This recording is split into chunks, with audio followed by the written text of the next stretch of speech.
Be honest, when was the last time you thought about your current business insurance policy? If your existing business insurance policy is renewing on autopilot each year without checking out Zensurance, you're probably spending more than you need. That's why you need to switch to low-cost coverage from Zensurance before your policy renews this year. Zensurance does all the heavy lifting to find a policy, covering only what you need, and policies start at only $19 per month. So if your policy is renewing soon, go to Zensurance.com and buy your policy online in just a few minutes. Zensurance, mind your business. Céline Dion. My dream, to be international star. Could it happen again? Could Celine Dion happen again? I'm Thomas Leblanc, and Celine Understood is a 4-part series from CBC Podcasts and CBC News, where I piece together the surprising circumstances that helped manufacture Celine Dion, the pop icon. Celine Understood, available wherever you get your podcasts. Frequency Podcast Network. Stories that matter, podcasts that resonate. The simple candy bar is probably a good place to start. It hit $2 full at the corner store near my house sometime this year. And I buy a candy bar like once or twice a year. So who cares, right? But I cared.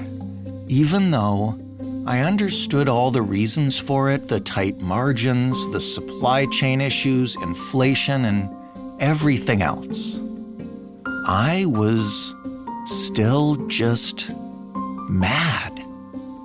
It's ridiculous.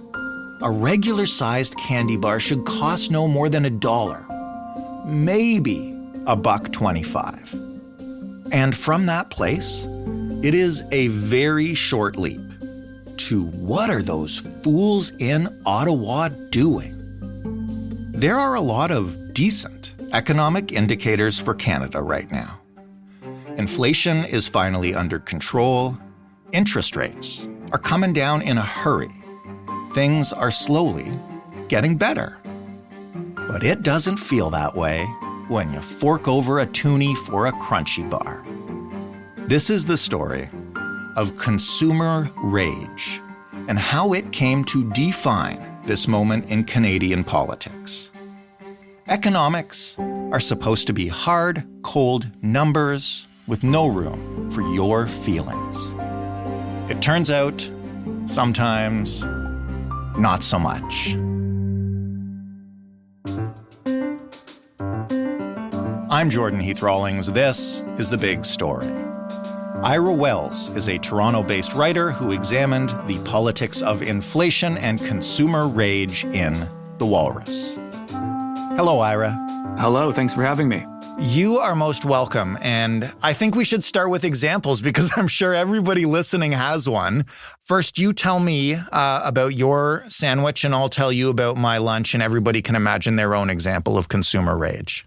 Okay, well, I have to admit, Jordan, that my lunch today consists of a homemade peanut butter sandwich with a little bit of homemade jam as well, because frankly, I can't afford the $21 sandwiches that I wrote about in this piece. Tell me about that $21 sandwich. Was it good? It must have been delicious.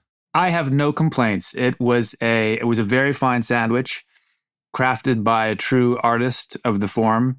No complaints about the sandwich. It was fantastic. The indigestion came at the cost, which, as I say in the piece, was $21, including tax and a 15% tip. I don't know about you. I always feel inclined to. I feel very guilty about the tipping function that pops up automatically. We've done entire episodes about the tipping function that pops up automatically. This was just for the sandwich, I might add. This was not at a fast food outlet. This was not including the chips and the pop and the proverbial meal. That's really interesting. I mean, it's not surprising to me. It's probably not surprising to anybody listening who lives in a big city.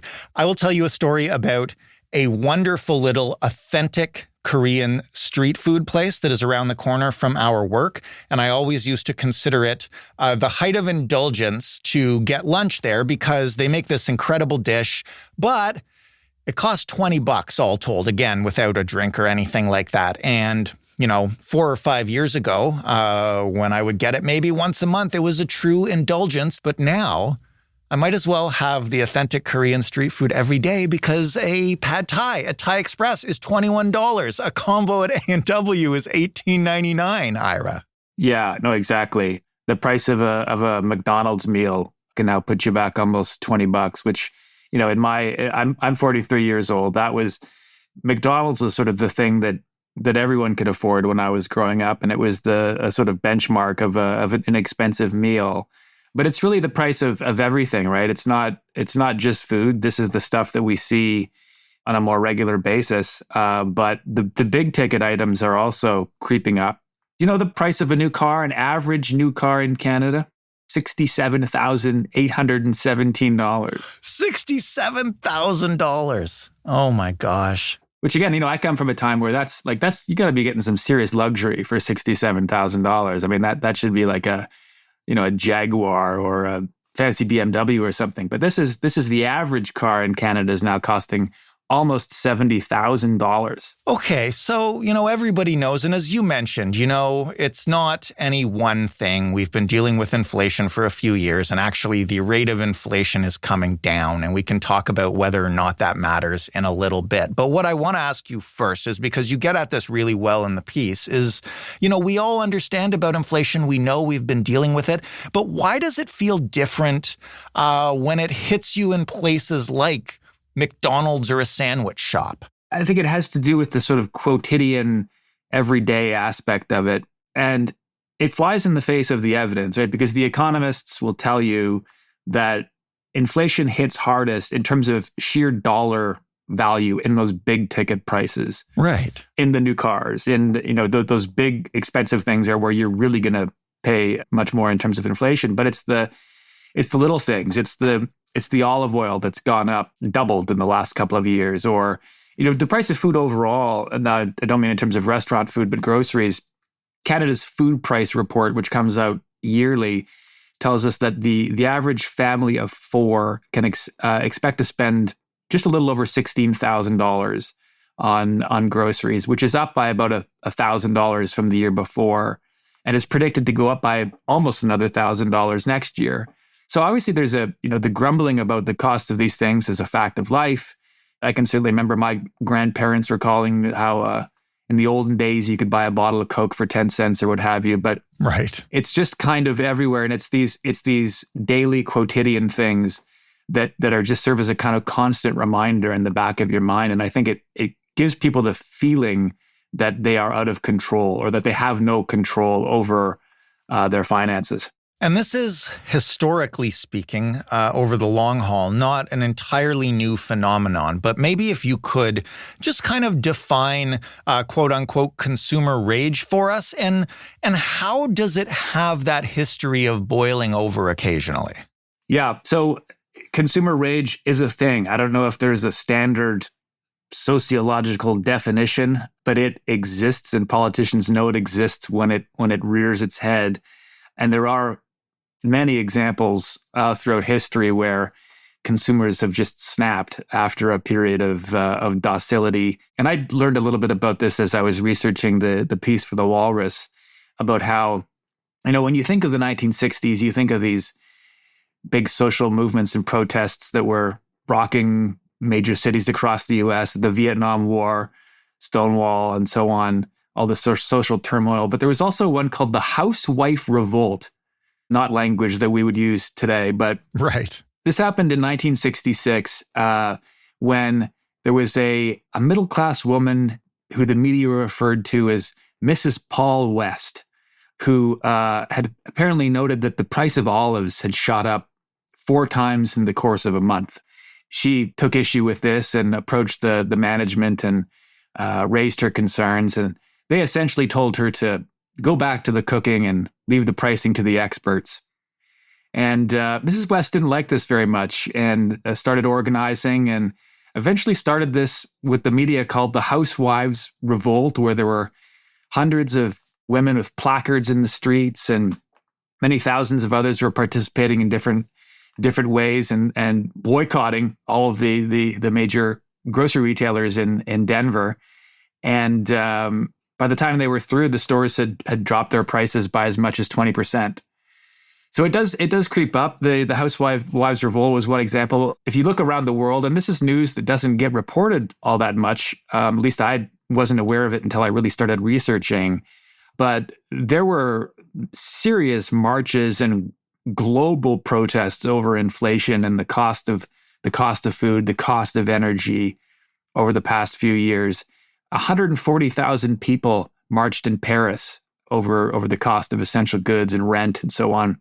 So, yeah, the perceived government inaction over inflation and unemployment can boil over. It causes people to spill into the streets. It causes boycotts and all kinds of displays of rage, which we haven't seen in quite that way yet, although it's starting and there are some manifestations. What are those manifestations that we're seeing right now?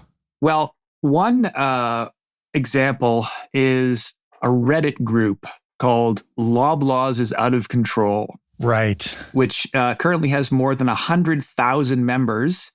You know, it's called Loblaws is Out of Control, but it's also about highlighting just the ridiculous cost of living in Canada. And this was the group that came to prominence with the Loblaw boycott and all of the Loblaw affiliated stores. And it came out that 18% of Canadian households actively participated in that boycott. So the impact on the bottom line of Loblaws may have been marginal. I don't think we know exactly what the impact was, but Loblaws is Out of Control is still going strong. They've announced that this boycott has been extended indefinitely from the perspective of their group. So they seem undiminished in their desire to do something. So that's just one example of the way in which Canadians are starting to get fed up with the price of food in this case, but really the cost of living all told. And while we measure things like the rate of inflation, obviously interest rates, which have fallen recently, inflation still exists, of course, but that rate has fallen too. How do we also measure how people feel about the economy beyond those raw numbers? Right. So one way in which we measure people's feelings about the economy is through the Consumer Sentiment Survey, which is something that the Bank of Canada tracks in their Canadian Survey of Consumer Expectations, is what they call it. So essentially what they do is poll thousands of Canadians for their opinions on how they're doing economically. So they ask them questions about inflation, their employment prospects, and that includes things like how secure they are in their jobs, whether or not they feel as though they have secure employment, overall perceptions of their security, their household finances. And the interesting thing here is that according to the most recent survey, Canadians' perceptions of inflation continue to be higher than actual inflation. So as you mentioned, the actual economic drivers and the actual economic indices are trending in the right direction. I mean, we don't need to get into the nuts and bolts of it, but inflation is going down. But people's perception of inflation remains high, again, because we don't think of the process of inflation over time when we're actually paying the money, right? When we're forking over the $21 for the sandwich, we don't have the larger economic context in the backs of our minds. So it's become somewhat detached from the economic drivers. But I think this is worrying for the government because, again, the perception is different from the economic drivers that are beneath it.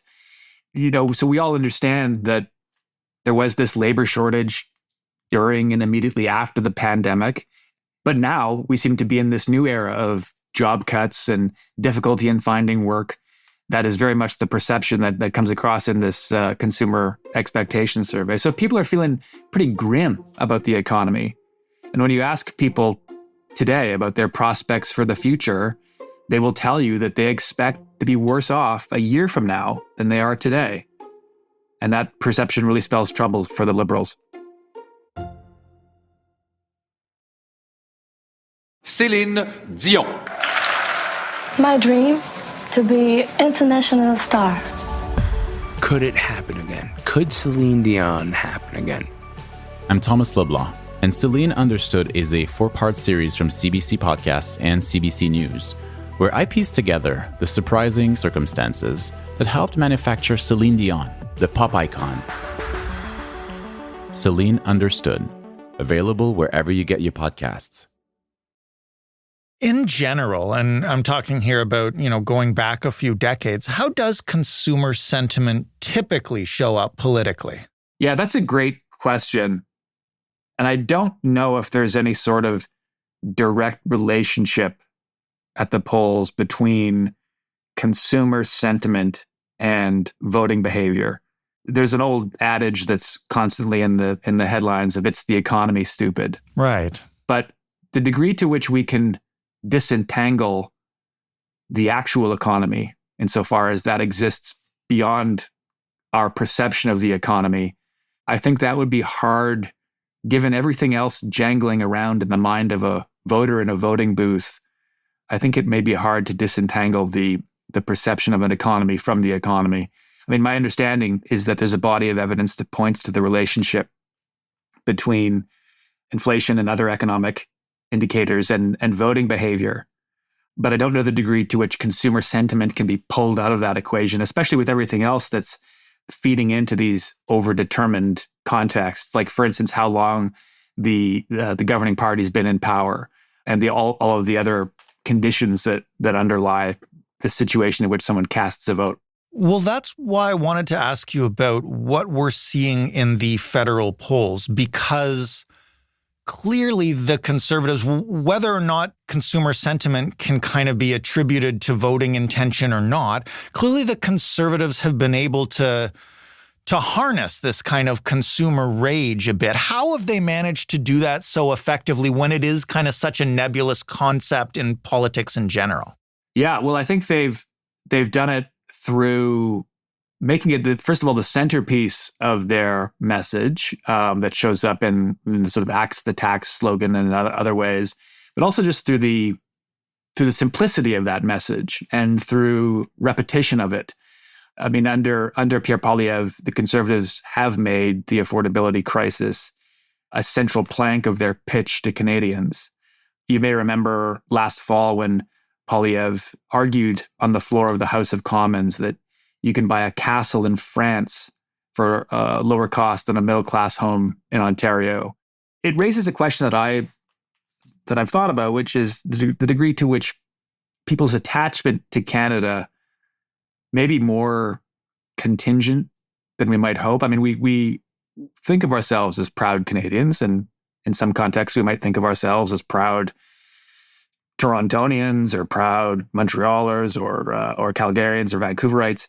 But when life becomes unaffordable, it puts those feelings of patriotism and community into conflict with the fact that we can't afford to live at a standard in which we want. And I think that Poilievre, is rightly honing in on that conflict, that tension, and is bending the narrative, through his slogans, "axe the tax," the way he talks about, the importance of reversing tax hikes so that Canadians can eat, heat, and house themselves. I mean, he's quite effective with these rhymes and with these slogans, and just that feeds into this perception that everything is too expensive. And yet at the same time, I mean, you mentioned that critique by Poilievre was last fall. Basically, since the beginning of this year, the Liberals have made every move that they've made, basically, in the name of affordability, from the budget to other measures that have been announced. And yet none of it seems to break through, even though Canadians continue to state it's their number one issue. Why is that? It's a good question.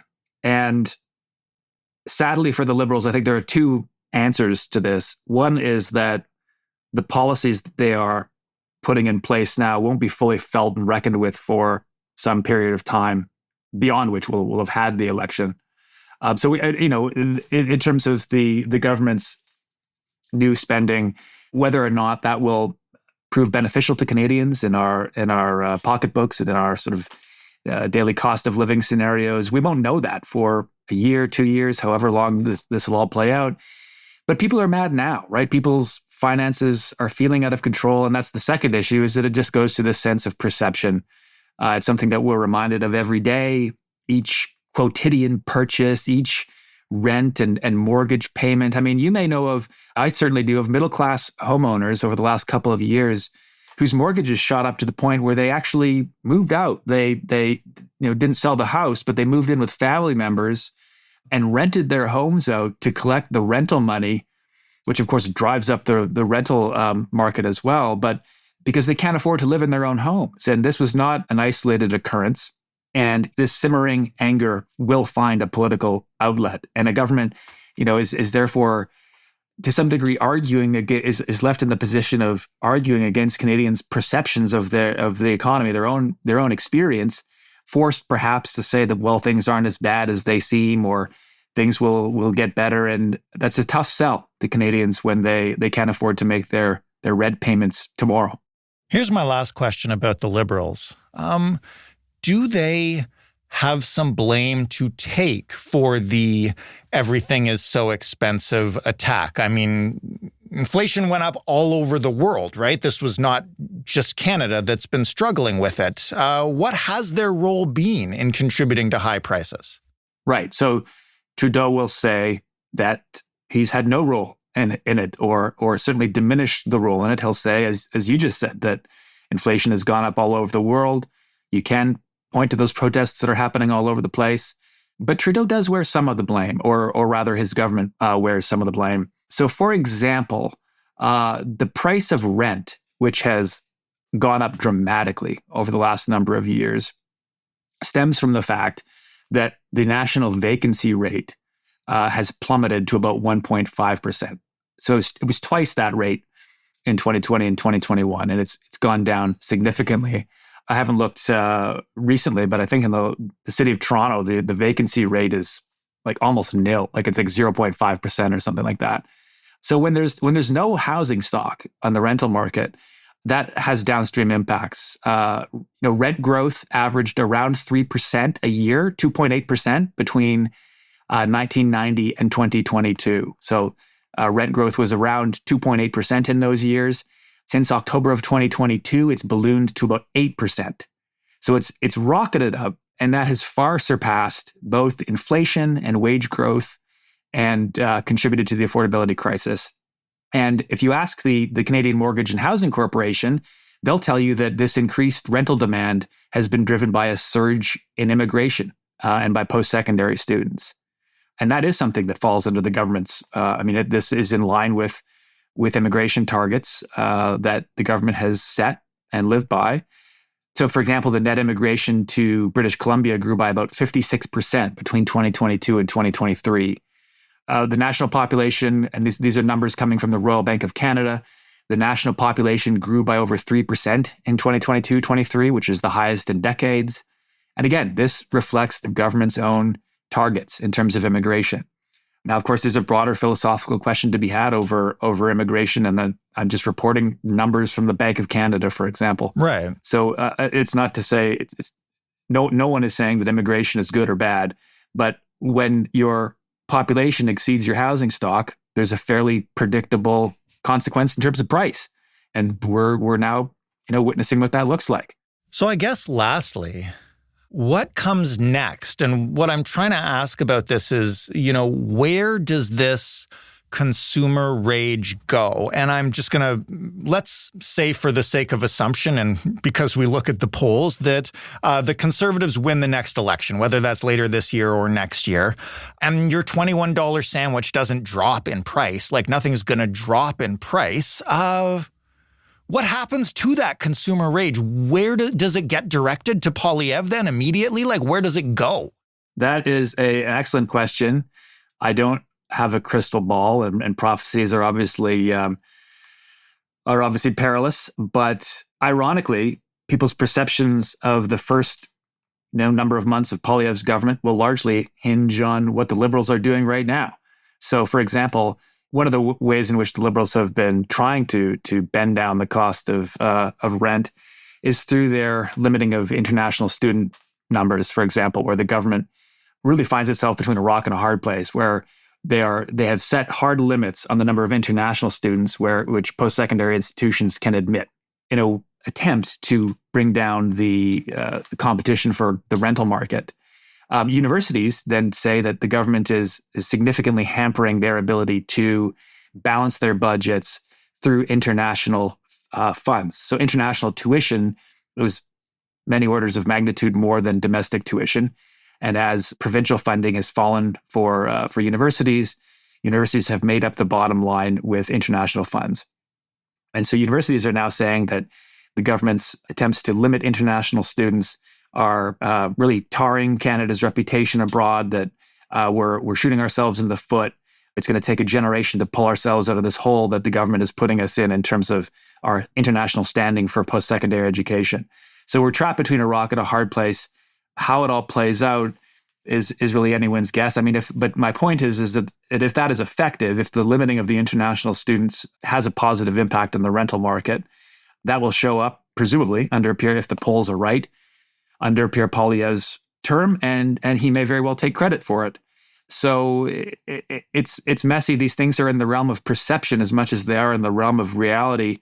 And I'm sure you know as well as anyone, municipal politics is a big part of it in terms of new housing starts and the kinds of red tape that are involved to actually increase the new housing starts and the supply of housing.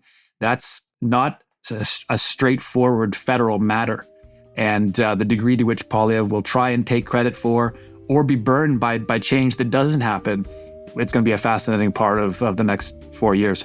Ira, thank you so much for this. It's a really interesting way to discuss what we're all feeling every time we go buy a sandwich. Well, it's my pleasure. And my advice is bring your own lunch to work.